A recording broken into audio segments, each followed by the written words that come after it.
বিষ্ণু ইসলাম হুনাইনের যুদ্ধ শেষে ফিরতেছেন, পথিমধ্যে বেলাল রাদিয়াল্লাহু তাআলা আনহু আজান দিচ্ছেন। তো পাশে ছিল মুশরিকদের একটা পল্লী, কিছু মুশরিক তরুণ তারা আজানকে ব্যঙ্গ করতেছে। মনে কষ্ট পাওয়ার মতো ব্যাপার না, কিন্তু বিশ্বনবী ওইখানে দেখেন কি খুঁজলেন। বিশ্বনবী খেয়াল করলেন কণ্ঠটা বড় সুন্দর, দরাজ গলা। বিশ্বনবী সাহাবীদেরকে বললেন ধরো, সবগুলারে ধরে বিশ্বনবীর সামনে আনা হলো। ওরা হাঁটু গেড়ে বসলো। বিশ্বনবী বললেন তোমাদের মধ্যে কে যেন ব্যঙ্গ করে আজান দিচ্ছিল, তার গলাটা বড় উঁচু।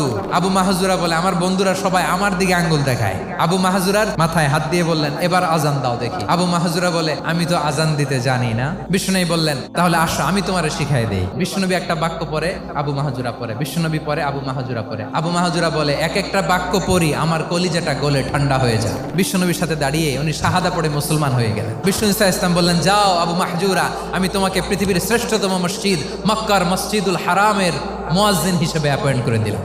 দেখছেন কিভাবে ট্যালেন্ট হান্টিং করতে হয়।